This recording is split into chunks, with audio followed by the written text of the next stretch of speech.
Messieurs, dames, merci de nous rejoindre sur Zonard Télévision. Bienvenue à suivre ce journal des sports de ce 12 mars 2025. Aujourd'hui, nous parlons de la Ligue des Champions, la prestigieuse compétition européenne qui est à son 8e de finale. Et hier, le 11 mars, il s'est passé certaines rencontres de 8e de finale de cette prestigieuse Ligue des Champions 2024 et 2025.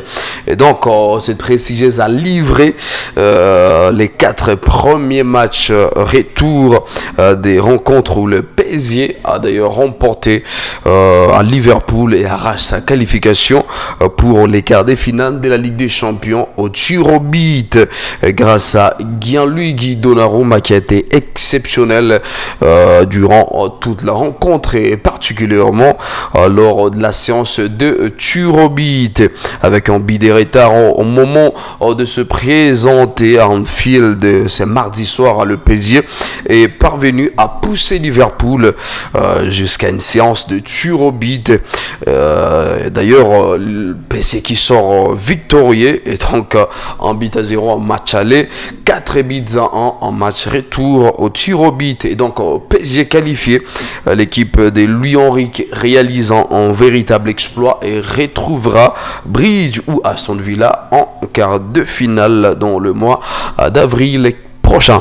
Et par ailleurs, le FC Barcelone de Lamine Yamal a dominé Benfica Lisbonne en match retour. Nous rappelons que le match aller s'était soldé sur le score de 1 but à 0. Le match retour a été aussi plus qu'un festival pour les Catalans qui l'emportent aussi sur le score de 3 buts à 1.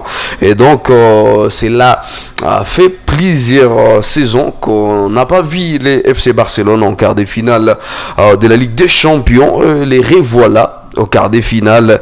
Ils sont là à faire des affaires, une belle cohésion collective, une maîtrise tactique et technique, des individualités, un trio magistral entre Rafinha, Lamine Yamal et Pedri qui ne cesse d'impressionner. Il y a aussi un entraîneur qui fait l'unanimité et donc voilà en gros ce qui représente ou ce qui fait la réussite du FC Barcelone qui demeure de plus en plus compétitif, qui espère aller plus loin dans cette belle aventure de la Ligue des Champions. Dans le même temps, il s'est passé aussi d'autres rencontres, par exemple le Bayern Munich qui l'a remporté en match aller 3 buts à 0 à domicile contre le Bayern Leverkusen, et le Bayern Munich s'est imposé cette fois sur le score de 2 buts à 0 pour se qualifier en quart de finale. Par ailleurs, il y a aussi cette rencontre de l'International de Milan qui sort vainqueur des buts à 0 la semaine dernière contre Feyenoord. Et ce match retour, c'est HV Sirino de buts à 1 pour les Lombards. Et par conséquent, le Bayern Munich et l'International de Milan vont devoir s'affronter en quart de finale.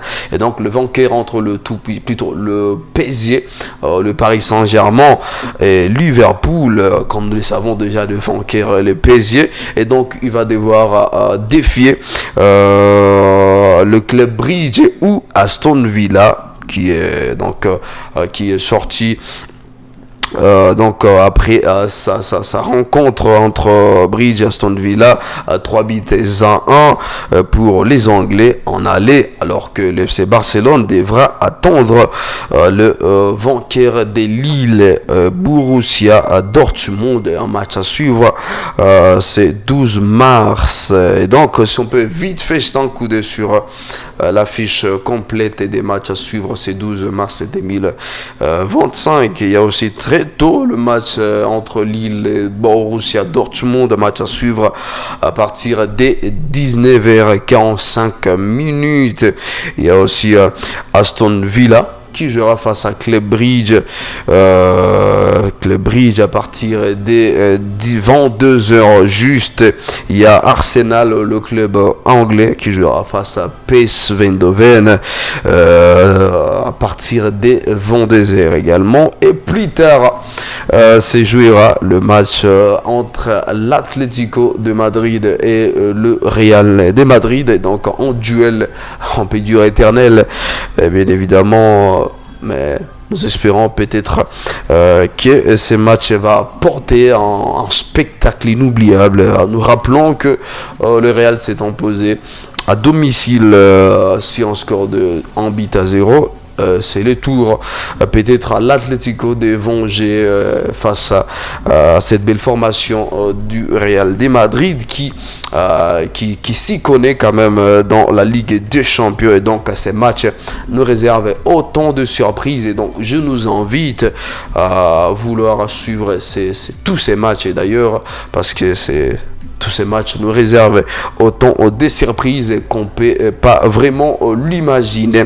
Et donc, le grand rendez-vous est fixé ce soir à partir de 19h45 pour les coups d'envoi du premier match entre Lille et Borussia Dortmund. Et si on peut jeter un coup d'œil sur les meilleurs buteurs jusque-là, après le premier match retour, ou peut-être on peut attendre le match aussi de ce 12 mars, mais peut-être avant les matchs de ce 12 mars, ayons quand même une idée sur le meilleur buteur de cette prestigieuse Ligue des Champions jusqu'à présent. Rafinha du FC Barcelone domine les classements avec 11 buts à son compteur. Il y a Eriksen de Bayern Munich qui compte 2 buts, il y a Guirassy de Borussia Dortmund qui en compte du but. Il y a Robert Lewandowski du FC Barcelone 9 buts. Il y a Erling Haaland de Manchester City 8 buts. Il y a Alvarez de l'Atlético de Madrid 7 buts. Il y a Pavlidia, bien sûr, de Benfica Lisbonne qui compte 7 buts. Et il y a Ousmane Dembélé du Paris Saint-Germain qui compte 7 buts. Et il y a Kylian Mbappé du Real de Madrid 7 buts. Et enfin Vinicius Junior qui compte également 7 buts. Et donc les grands rendez-vous est fixé ce soir pour les grands festivals du football. Parlons également de cette actualité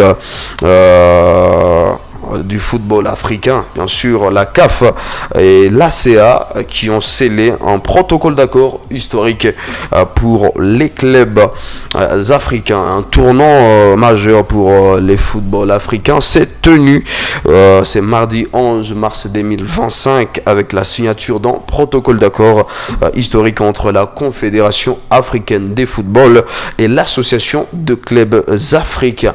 Sylvain Kandouki peut nous en dire plus. Cet accord scellé par les présidents de la CAF, Dr Patrice Motsepe, et les présidents de l'ACA, Hersi Saïd, marque une nouvelle ère de la collaboration et du développement du football des clubs sur le continent africain. L'un des points assaillants de cet accord est l'engagement de la CAF à accroître son soutien financier au club. Pour la première fois, une indemnité de solidarité de 50 000 $ sera allouée à chaque club participant au tour préliminaire des compétitions interclubs de la CAF. De plus, les dotations financières de la Ligue des champions CAF Total Energy et de la Coupe des confédérations de la CAF Total Energy ont été augmentées de plus de 40%. L'ACA, lancée en 2023 sous l'impulsion du Dr Motsepe, a également annoncé l'installation de son siège au sein de l'Académie nationale de football Mohamed VI à Sal au Maroc. Cette infrastructure de pointe servira de base pour les opérations de l'association. Des objectifs communs pour un football africain d'excellence, la CAF et l'ACA partagent une vision commune pour l'avenir du football africain. Leurs objectifs stratégiques stratégiques incluent les développements d'un secteur professionnel solide et compétitif, l'investissement dans la formation des jeunes talents, la garantie d'un parcours éducatif des joueurs, la promotion de l'éthique et de l'intégrité du jeu, la lutte contre les racismes et les dopages de la violence, la manipulation des matchs et de la corruption, la génération des bénéfices substantiels sur les joueurs, les clubs, les ligues et l'association des membres, les renforcements de la gouvernance et du règlement des litiges sportifs. Et ça sera tout pour cette production sportive d'aujourd'hui. Merci infiniment à vous toutes et à vous tous de nous avoir suivis. On se retrouve ce soir. On n'oublie pas pour les grands festivals du football européen. Merci, on se retrouve très bientôt. On est ensemble.